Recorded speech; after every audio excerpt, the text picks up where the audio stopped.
प्राचीन समय में राजा सगर के 60,000 पुत्र थे।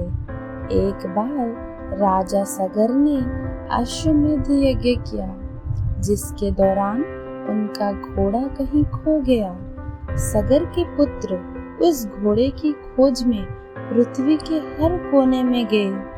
खोजते खोजते वो महर्षि कपिल के आश्रम में पहुंचे, जहां उन्होंने घोड़े को बंधा हुआ पाया। उन्होंने सोचा कि महर्षि कपिल ने घोड़े को चुराया है और इसीलिए उन्होंने महर्षि पर आक्रमण करने का प्रयास किया। महर्षि कपिल को क्रोध आ गया और उन्होंने अपने तप के बल से सभी 60,000 पुत्रों को भस्म कर दिया। सगर के पुत्रों की आत्माएं मोक्ष प्राप्त नहीं कर सकी और उन्हें धरती पर ही भटकना पड़ा। राजा सगर के वंश में आगे चलकर राजा भगीरथी हुए, जिन्होंने अपने पूर्वजों की आत्माओं को मुक्ति के लिए कठोर तप किया। राजा भगीरथ ने माँ गंगा को धरती पर लाने के लिए वर्षों तक घोर तप किया। उनकी तपस्या से प्रसन्न होकर माँ गंगा प्रकट हुई, लेकिन उन्होंने धरती पर अवतरित होने से इनकार कर दिया। उनका कहना था कि अगर वो पृथ्वी पर उतरेंगे तो उनके जल का वेग इतना तीव्र होगा कि पृथ्वी को वहा ले जाएगा। उन्होंने भगीरथी से कहा कि वो पहले किसी ऐसे व्यक्ति को ढूंढे जो उनकी प्रचंड वेग को संभाल सके।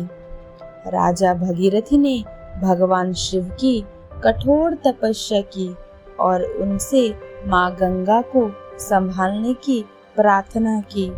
भगवान शिव अपने करुणा और भक्तों के प्रति प्रेम के कारण भगीरथी की प्रार्थना स्वीकार कर ली। जब माँ गंगा ने अपने पूरे वेग के साथ स्वर्ग से धरती पर अवतरण किया, तो भगवान शिव ने उन्हें अपनी जटाओं में से समेट लिया ताकि उनका जल पृथ्वी को नष्ट ना कर सके।